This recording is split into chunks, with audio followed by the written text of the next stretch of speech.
So welcome to this video about Facebook ads, and the question is, why is your bad ad getting all of the spend? So you might be running ads and you might have a campaign where all of your spend is going into one ad that isn't really getting good results. And this video is basically going to show you how you're going to fix that and how you're going to improve your results across your campaign massively. So you're not just like randomly guessing on what's going to work, flicking ad sets on and off, and yeah, you've really got no plan. I'm actually going to show you how to fix that and get sustained results as a result of that. So yeah, let's go ahead. So this is probably what your campaign looks like. You have your budget, so I just use $100 per day, so the numbers are easy. And you can see that one ad is getting a lot of the budget. It's getting $90 out of the 100, and then the other ad is getting $10, and then you have one ad that doesn't really get any spend at all. Maybe this would be like 20 cents or 30 cents or something like that. And you can see that you're getting 4 results here. So ad 2's got 1 result for $10, and then ad 1 is getting 3 results, but at a much higher CPA. And what people generally do as a result is that they try and do this. So they turn off their ad 1 up here to try and push ad spend down to these other 2 ads because they don't want that $30 cost per action. And generally what tends to happen is this: you direct a lot more spend to ad 2 and your results are worse. So instead of getting 4 results over the day, you're now getting 2 results, and this ad's CPA has spiked massively from $10 to, like 42, 50, or whatever that works out to be. And again, your third ad, it gets a little bit of spend, but it doesn't get any results at all. So a lot of people want to know, why does this happen? Why is it the case that when I have an ad that is getting results at a really cheap CPA, like $10, as soon as I force ad spend to it, which you can do either by turning ads off or using minimum budgets. Some of you might even be pushing budget through ABO, which is not what you should be doing. But some of you may be using ABO to force budget to ads that you think are going to perform better. And this happens because you haven't got enough good creatives. That's the main problem. And I'm going to explain that a little bit more. So Facebook prioritizes their user experience over everything else. So that's one thing that people don't realize, is they think just because they click optimize for conversion, that Facebook's just going to shove ads at people to try and maximize the amount of conversions that you get. That's not how the platform works. Facebook prioritize their end user experience and what people's experience actually are on the platform. They want people to enjoy their time on Facebook and Instagram and spend more time on Facebook and Instagram. So you have bad ads, which I determine as bad end user experience. It's not really about results. It's about what's the end user experience like. And so you have a bad ad which gives you high CPMs and high frequency, and you have good ads that give you a good end user experience, which you are then in turn rewarded with a low CPM and a low frequency. Now, if you don't know anything about frequency, it's one metric that I know a lot of media buyers have no clue about, and they never look at it, which is a big mistake. High CPMs and high frequencies are combined together. The reason that a bad ad or an ad that gives a bad end user experience usually has a high CPM or a high frequency is because when your ad is being shown, Facebook determines that it's very disruptive to the feed. And so in turn, it can only show that ad to a small audience of people in order to maintain those people on the app. If they show that ad to a larger audience, then they'll leave the app.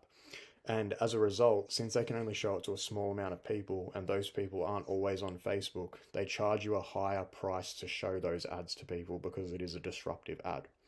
Alternatively, if you have a good ad, which is good end user experience, then you're going to get a low CPM because the audience that you can show that ad to is massively increased. So they don't need to charge you as much to show the ads because they can show the ad to so many people.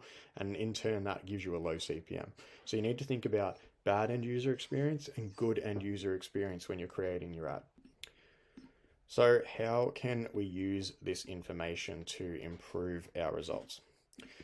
So if we go back to the original campaign, what your campaign looks like right now, you can see that these ads are the ones that are getting higher CPMs, higher frequencies. These are your more disruptive bad ads. And then this ad is a good ad, or at least your best ad. It's the least disruptive to the feed. And that's why it gets the most spend, because Facebook is going to show ad one the most, because it doesn't cause people to leave Facebook or get off Instagram, which is what Facebook care about. They don't really care about your conversions. They care about keeping people on the app and giving them a good user experience. The reason that ad 2 still gets $10 of spend though is because ad 2 is good enough to show at a low volume. So Facebook has basically figured out, look, ad 1 is by far the best one. We're going to show that because that's the best user experience that we can provide from the ads that we've been given to spend this $100 per day. But ad 2 can be shown at least 10% of the time because there's a small audience that actually likes that ad more than ad 1. So we're going to show ad 2 as well. Ad 3 is dog shit, so we're not going to give that any impressions basically. So what you want is you want more ad ones. So I'm going to show you how you can get more ad ones and have this budget be spread more evenly and horizontally scale your ad account. Horizontally, of course, meaning that you're actually expanding the audience of people that enjoy your ads rather than just showing more ads to the same audience, because at the end of the day, you're always going to have ad fatigue and you're going to see frequencies rise over time. So we need to produce ads that even people who are not in the market for our product or service can still watch, enjoy, and share. So this is probably the biggest thing in terms of actual ad creation that is going to allow you to scale your ad account. You need to use these metrics, and this is just my opinion, what I've found has worked the absolute best at creating ads that people enjoy watching. The biggest thing is that you need ads that people are going to watch and share to their friends, even if they don't give a shit about your product or service. That's the most important thing when you're creating ads. And I'm sure you can think of an ad that you're personally like entertained by, or you remember it because it's funny, but you might never have bought like anything related to that company, but you still remember it. And that's sort of what we want to try and create on Facebook. And these three things down the bottom are the things that by far have helped me the most. So you can either create entertaining content, educational content, and I've put shareable and shocking in the same category because I think generally when people share stuff, it's because they want to evoke some sort of emotion in their friend, and it's shocked them. There's something unpredictable in the post that they want to share with someone else to either impress them or cause some sort of emotional reaction. So you can really stem all of your ad ideas out of these three boxes. If you create an ad and you think, is it entertaining? No. Is it educational? No. Is it shareable or shocking or impressive in some way that might make someone share it to someone else? No. Well, it's probably not going to be your best ad, because the best ads are always going to be the ones that are the most watchable to people who don't actually know or care about your product. And yeah, so I would definitely make an effort to make your content more entertaining. If you're selling a somewhat serious service, educational is going to be the way that you want to go, or a serious product actually.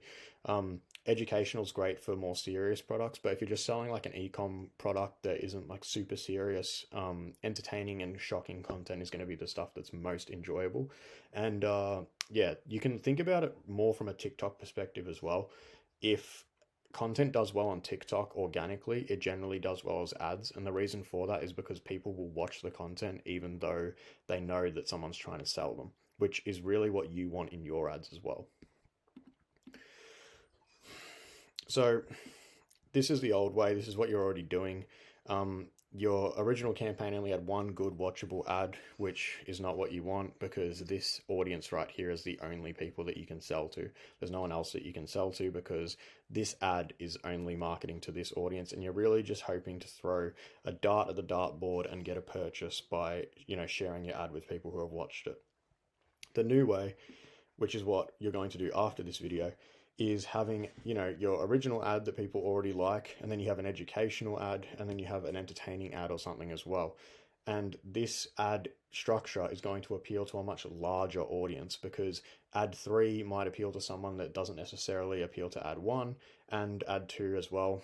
It's all going to appeal to a larger audience because these ads are addressing different types of people. Someone who wants to watch some educating ad about your product is probably not going to watch some shocking or funny ad that you've created as well if they don't give a shit about your product. But the intersection between all of these is really where all your purchases are. And by only having one good watchable ad, like on this side, you're missing out on the larger intersection that you can have by creating content that multiple different audiences enjoy.